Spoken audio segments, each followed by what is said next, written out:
Hello everybody, my name is Toby and welcome back to the main event. The best show of the year, the Royal Rumble, is around the corner, which means the road to Wrestlemania can begin. It is the perfect time of year right now, isn't it, to be a wrestling fan. 30 men will enter the ring and only one will defeat 29 other superstars to win a chance to main event Wrestlemania for a title of their choosing. But who will win? That is the question. Will it be Cody Rhodes? Will it be CM Punk? I mean, to be honest, it's probably going to be either one of them. But it also gave me the stupid idea of doing a fantasy booking video, because that is what we all like to do. We all have our perfect Royal Rumble lineups, and I'm going to put mine on YouTube because I have the platform to do so. If this is something you would like to see me do more for each pay-per-view or big event, please leave a like. And also remember to hit the subscribe button and comment down below what you think about this whole fantasy booking. But let's get into it and start the Royal Rumble off with the first entrant, Gunther. The Intercontinental Champion will be starting the Rumble just as he did in 2023, planning to prove a point that this time he can go all the way to the end. But who could be the second entrant in this match? Cody Rhodes. The man who eliminated Gunther and stopped him from going bell to bell to win the Royal Rumble last year to challenge Roman Reigns and lose is out at number 2. And the match begins and both Gunther and Cody are going ham on each other, wanting to get rid of the other because they know how much of a dominant force the other can be. Cody obviously being one of the downright favourites to win the match, as well as Gunther. The time passes though, and then entrant number 3 comes out, Grayson Bloody Waller. Grayson comes out talking smack like usual, saying on the microphone, well, he can put one on the Barbie for me when I go and win the Royal Rumble.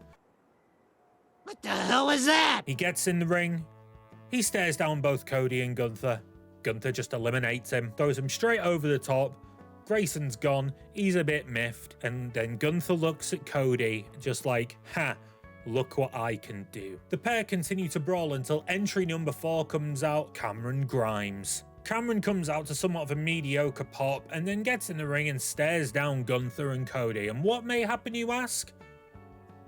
Well, Cody just throws him over the top rope. After Carmelo's elimination, Cody turns around to Gunther, remembering what he did to Grayson Waller and the smug look he had on his face. And Gunther just looks him in the eye and just goes, okay. The two continue to brawl and fight, knackering each other out until entry number 5 comes out. Well, flipping heck, it's only X-Pac. Now, the rumours in my fantasy booking came true. X-Pac comes in and doesn't do much. He hits a couple of big moves, you know, the standard thing they all do when they enter a match. This leads on to entrant number 6, Chad Gable. Chad comes out and Gunther looks like he's about to fear for his life. Chad comes in, starts to dominate Gunther while Cody's handling X-Pac. Chad even looks like he's about to eliminate Gunther, but it's too early to get rid of Gunther, isn't it really? Out comes entrant number 7, Ivar. Ivar comes in, gets a standard Royal Rumble entry system of you come in, you dominate people for a bit,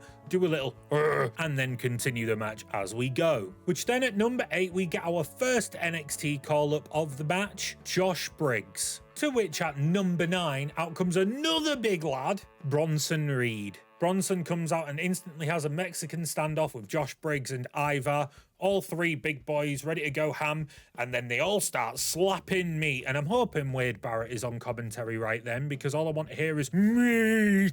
Unfortunately then, Ivar and Bronson get the upper hand of Josh Briggs and out he goes for the 3rd elimination of the match. When things go back to normal, entrant number 10, Carlito. As the match continues and Carlito enters the shuffle, X-Pac unfortunately has his time come to an end as he is eliminated by Gunther with a huge chop off the apron. We then start to fill the ring with a couple of names, as there's only a few in there right now. At number 11, out comes The Miz. Number 12, in comes Dominic Mysterio. And at number 13, we have the return of Sheamus. Following this, after having a little brawl with the guy, Dominic eliminates Carlito and starts yapping on about his dad and, you know, Ray. Then to add another couple of names to the mix, entrant number 14 is none other than Kofi Kingston. Following this, entrant number 15, it's CM Punk. CM Punk comes to the ring and instantly makes a name for himself by quickly eliminating The Miz. Next entering at number 16, Akira Tozawa, who comes in and after kind of doing his standard jokey little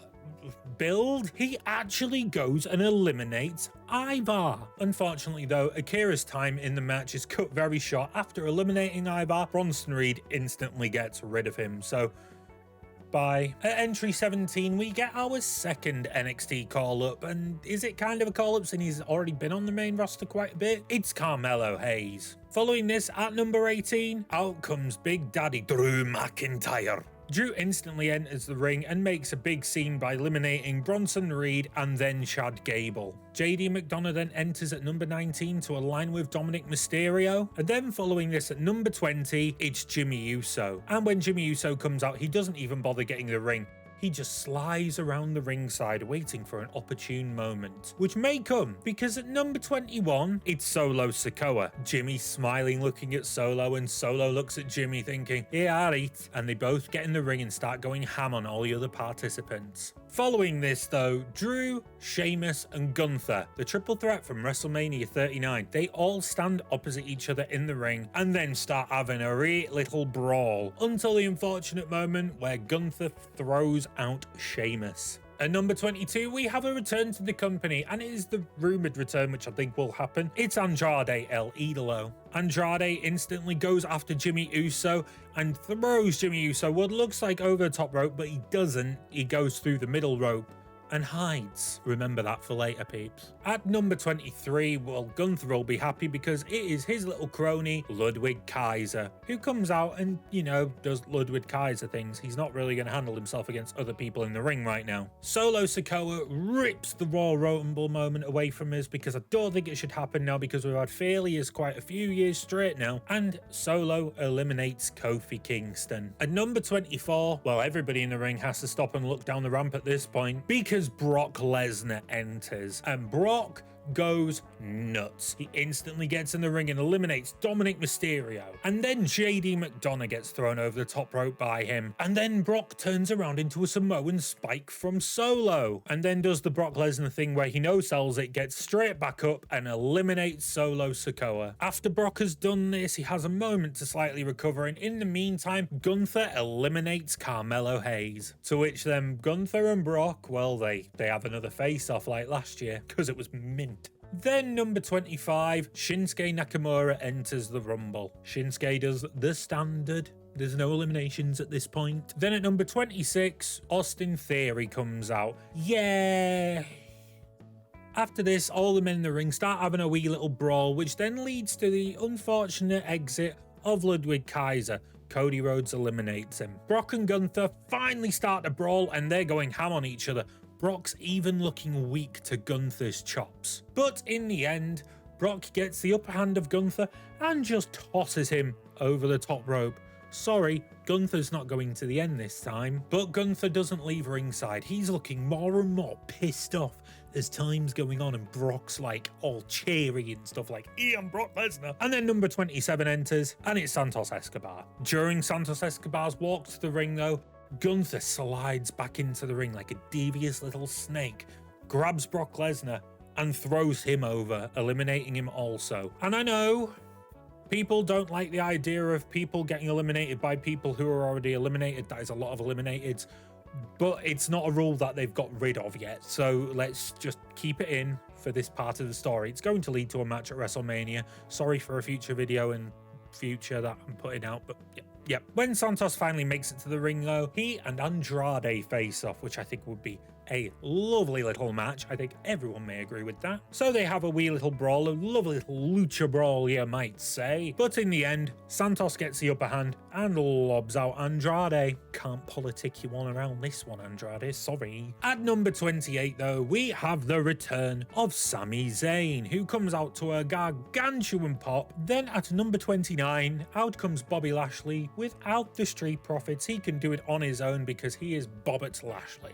In this time though, Cody Rhodes and Nakamura finally have a wee little brawl, to which Nakamura is eliminated by Cody Rhodes, which I think we all see coming in the actual Rumble. But as Cody goes to the elimination, Jimmy Uso slides back in the ring, and when Nakamura is finally out, Jimmy Uso eliminates Cody Rhodes. Oh my god, the comments will go mad here. And while Jimmy Uso is celebrating, it is time for entrant number 30. It's Jey Uso. Jimmy's looking shocked down the ramp, and Jey instantly makes a beeline to the ring. And Jey and Jimmy have a wee little brawl that doesn't really stop for a long time.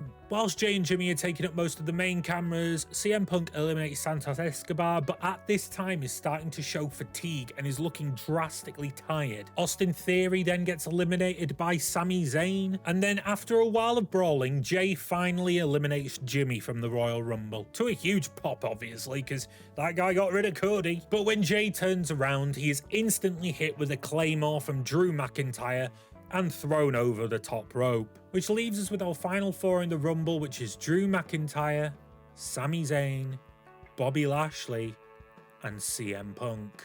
Punk then brawls with Drew whilst Bobby Lashley and Sami Zayn fight. Bobby starts to get the upper hand on Sami Zayn quite a lot, just dominating him with his move, the Dominator, and plenty of spears, until Bobby Lashley goes probably a bit too far, and then Sami Zayn gets a reversal on a Dominator and then gets him over the top rope, but Bobby hangs on. So what does Sami do? He runs back against the ropes and comes back and eliminates Bobby Lashley with a haluva kick. As Sami Zayn is calming down in the corner though after the elimination, Drew McIntyre gets the upper hand on CM Punk and hits him with a Claymore. Sami then attacks Drew, fighting him off, fighting the big man off. There is a lot of story between the two. Sami was taken out by Drew McIntyre, and Sami does not want the same thing happening to CM Punk. Drew goes to throw Sami Zayn over the top rope, but Sami Zayn reverses it just like he did to Bobby Lashley. Throws Drew over the top rope, who hangs by his hands. Oh no, I've just realised that Drew's like 8 foot tall and can touch the floor from holding the top rope, but this is a fantasy booking. So Sami lines him up again, runs against the top rope to go and hit Drew's hands with a haluva kick, but CM Punk catches him and hits a GTS on Sami and throws him over the top rope, eliminating him. The crowd goes ballistic. And what does CM Punk do?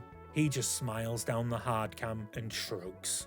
While celebrating his elimination of Sami Zayn, Drew McIntyre gets back in the ring and goes ham on CM Punk, who is looking visibly more tired. He looks like he can go for a nap. After completely dominating Punk, Drew throws Punk against the ropes, who just bounces off and sits against them. Drew gets ready with a clothesline. Drew runs at Punk, but just before he can hit him, Punk just drops down like a sack of potatoes, because I'm not saying the S word. And when Drew bounces off the ropes, Punk rises up, grabs Drew by the legs, and throws him over the top rope. CM Punk has won the Royal Rumble.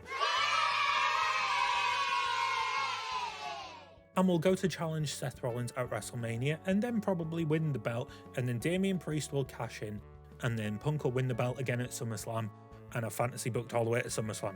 I've done well. But yes, CM Punk defied everything. It's not really defying when we all think he's going to win. That was my fantasy prediction. Obviously, it's not perfect. It's just what I'd probably see. What would you like to see? Please leave it down in the comments. And remember to drop a like on the video and help a boy out, and subscribe to the channel. I know so many of you who watch these videos who do not subscribe, and I would love you to. And if you want more videos like this, tell me as well. I will be back with another one of these for the Women's Royal Rumble, possibly next week. Thank you very much for watching. This has been the main event. I've been Toby, and I'll see you soon.